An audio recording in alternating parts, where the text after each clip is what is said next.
പോലീസുകാരും ഗുണ്ടകളും പ്രത്യേകിച്ച് കാപ്പ കേസ് പ്രതികളുമായിട്ടൊക്കെ വലിയ സൗഹൃദ അന്തരീക്ഷമാണ് കേരളത്തിൽ നിലനിൽക്കുന്നതെന്ന ഞെട്ടിക്കുന്ന വിവരങ്ങളാണ് പുറത്തു വരുന്നത്.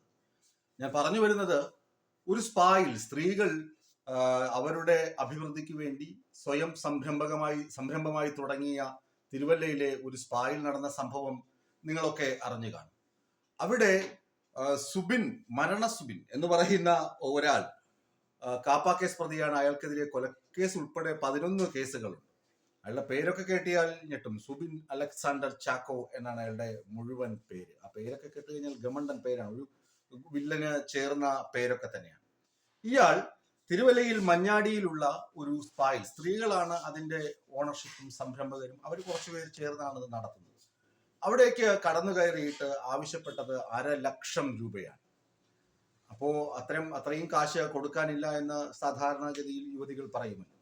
അപ്പോ അവരെ ഭീഷണിപ്പെടുത്തുകയും അവരെ ഉപദ്രവിക്കുകയും ശാരീരികമായി ആദ്യം ഉപദ്രവിക്കുകയും ഒക്കെ ചെയ്തിട്ട് അതിലൊരു യുവതിയെ ഇയാള് ബലാത്കാരമായി മുറിക്കുള്ളിലേക്ക് പിടിച്ചുകൊണ്ടുപോയി അവിടെ സ്പാ ബെഡിൽ പിടിച്ചു തള്ളിയിട്ട ശേഷം കഴുത്തിൽ സ്റ്റീൽ കത്തി വെച്ച് ഭീഷണിപ്പെടുത്തി ബലാത്കാരം ചെയ്തു, അല്ലെങ്കിൽ റേപ്പ് ചെയ്തു എന്നാണ് പ്രധാനപ്പെട്ട കേസ്.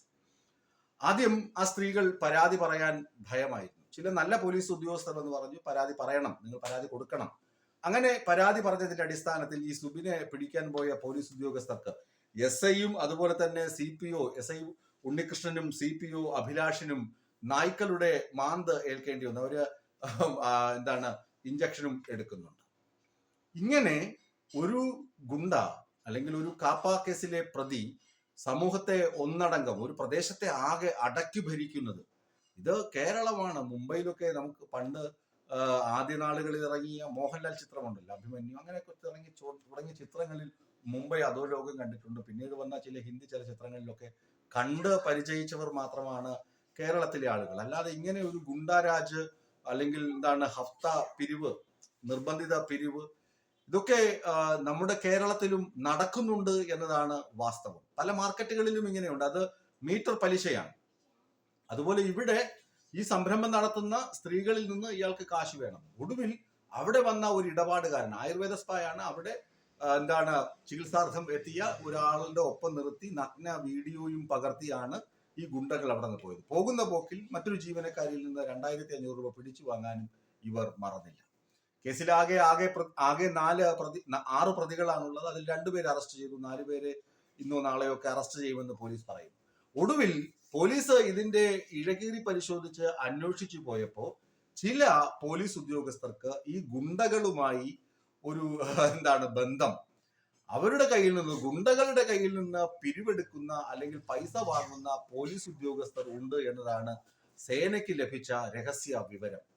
രഹസ്യാന്വേഷണ വിഭാഗം നടത്തിയ പരിശോധനയിൽ ഈ ഗുണ്ടകൾക്കും തിരുവല്ലയിലെ പോലീസുകാർക്കും തമ്മിൽ നല്ല ബന്ധമുണ്ട്. അപ്പൊ പോലീസിന്റെ ഒത്താശ, പോലീസിന്റെ സംരക്ഷണം ലഭിക്കും എന്ന ഉത്തമ വിശ്വാസത്തോടു കൂടിയാണ് ഈ ഗുണ്ടകൾ ആ സ്ത്രീകളുടെ സ്ഥാപനത്തിൽ കടന്നു കയറി അതിക്രമം നടത്തിയത്.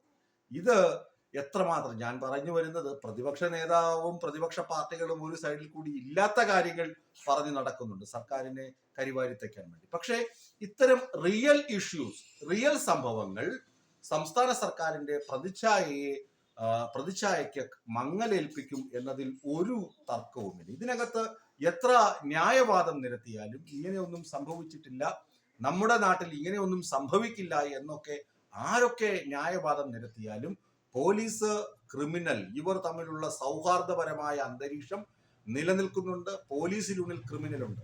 നമുക്കറിയാം, കോഴിക്കോട് ഒരു പെൺവാണിഭ കേന്ദ്രം റെയ്ഡ് നടത്തി അതിന്റെ ഇടപാടുകാരെ പിടിച്ചു. അവിടെയുള്ള സ്ത്രീകളെ ഇടനിലയായി നിന്ന സ്ത്രീകളെയൊക്കെ അറസ്റ്റ് ചെയ്തു. ഒടുവിൽ അന്വേഷിച്ചു പോയപ്പോൾ എന്താണ് സംഭവം? 2 പോലീസ് ഉദ്യോഗസ്ഥരാണ് ആ വീട് വാടകയ്ക്കെടുത്ത് ഈ സംഭവം നടത്തിയിരുന്നത്. അവര് പോലീസ് ഡ്രൈവർമാരാണ്. എന്നിട്ട് ദീർഘകാലം അവർ ഒളിവിലായിരുന്നു. അവരെ പിന്നെ അറസ്റ്റ് ചെയ്തു. ഇപ്പോ പോലീസ് ഉദ്യോഗസ്ഥർ ഇത്തരം ക്രിമിനൽ നടപടികളിൽ ഉൾപ്പെട്ടു എന്ന് കണ്ട് അവരെ കൃത്യമായി എല്ലാ തെളിവുകളും ലഭിച്ചു കഴിഞ്ഞാൽ അവരെ സർവീസിൽ നിന്ന് ഡിസ്മിസ് ചെയ്യുന്ന ഒരു നടപടിയുണ്ട്. ഇവരെയൊക്കെ ഈ ഗുണ്ടകളുമായി കൈകോർത്ത് കേരളത്തിന്റെ ആഭ്യന്തര സമാധാനത്തെ അട്ടിമറിക്കാൻ ശ്രമിക്കുന്ന പോലീസ് ഉദ്യോഗസ്ഥരെയൊക്കെ കയ്യാമം വെച്ച് നിയമത്തിന് മുന്നിൽ കൊണ്ട് എത്തിക്കേണ്ട ഉത്തരവാദിത്വവും പോലീസിന് തന്നെയാണ്. പോലീസിന്റെ ആഭ്യന്തര അന്വേഷണ ഏജൻസികൾക്ക് തന്നെയാണ് ഇക്കാര്യത്തിലും ഇവർക്കെതിരെയും നടപടിയെടുക്കേണ്ടത്. തീർച്ചയായും ഈ സ്ത്രീകൾക്ക് നീതി ലഭിക്കുന്നതിനൊപ്പം ഈ കുറ്റവാളികൾക്ക് പരമാവധി ശിക്ഷ ലഭിക്കുന്നതിനൊപ്പം തന്നെ ഈ കുറ്റവാളികളുമായി കൈകോർത്തിരുന്ന പോലീസ് ഉദ്യോഗസ്ഥരെയും ഇതേമാതിരി തന്നെ നിയമത്തിന് മുന്നിൽ കൊണ്ടുവരണം, പൊതുജന മധ്യത്തിലെത്തിക്കണം, അവർക്ക് തക്കതായ ശിക്ഷ കൊടുക്കണം. അത് ഡിപ്പാർട്ട്മെന്റ് തലത്തിലായാലും അതുപോലെ തന്നെ നിയമപരമായി കൃത്യമായ നടപടി ഇവർക്കെതിരെ ഉണ്ടാകണം. അതിന് സംസ്ഥാന സർക്കാർ ഊർജ്ജസ്വലമായി ഇടപെടണം. ഇടപെടും എന്നാണ് ആരോഗ്യമന്ത്രിയൊക്കെ പറയുന്നത്. ഇത് കേട്ടുകേഴ്വിയില്ലാത്ത സംഭവമാണ്, ഞെട്ടിപ്പോയി എന്നൊക്കെ ചിലരൊക്കെ പറയുന്നുണ്ട്. പക്ഷെ ഞെട്ടൽ മാത്രം പോരാ, പ്രതികരണം കൂടി വേണമെന്നാണ് ജനങ്ങളുടെ ആവശ്യം.